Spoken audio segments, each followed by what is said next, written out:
కళతోనే నవరసాలు పలికించిన మహానటి సావిత్రి. చిత్ర పరిశ్రమలో స్టార్ హీరోలను మించిన స్థాయిని సంపాదించుకున్న అద్భుత నటి. నటనకే నటనను నేర్పిన సహజ నటి. అందుకే తరాలు మారిన తెలుగువారి హృదయాల్లో ఆవిడ స్థానం సుస్థిరం, చిరస్మరణీయం, అజరామరం.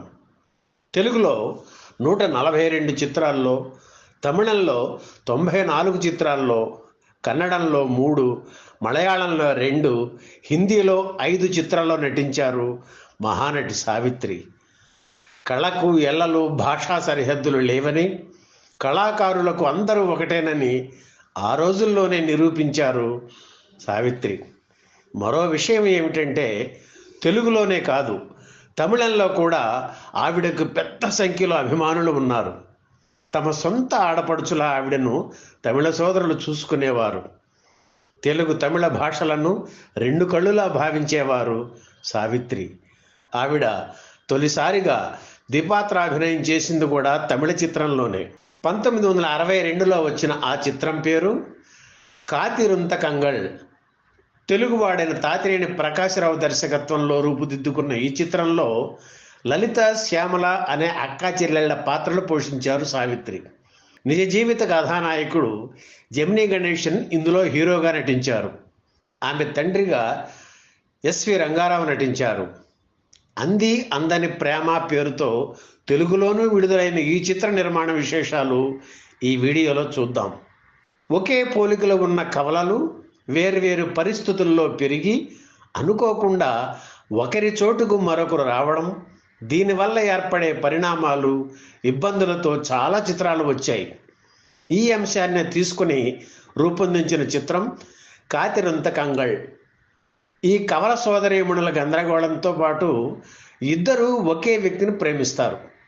ఈ ఇద్దరిలో ఎవరి ప్రేమ ఫలిస్తుందనే అంశాన్ని చివరి వరకు ఆసక్తికరంగా నడిపారు దర్శకుడు ప్రకాశరావు.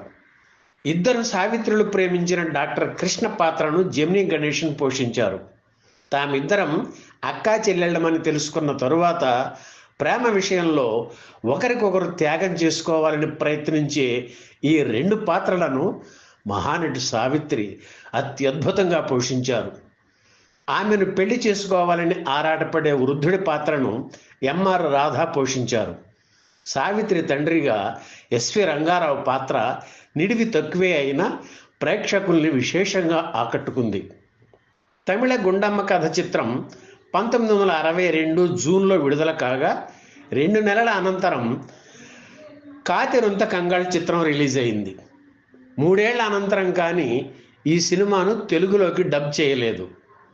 అంది అందని ప్రేమ పేరుతో తెలుగులో రిలీజ్ చేశారు. సావిత్రి ద్విపాత్రాభినయం చేసిన తొలి చిత్రం అంటూ పబ్లిసిటీ చేస్తూ విజయ పిక్చర్స్ సంస్థ తెలుగులో విడుదల చేసింది.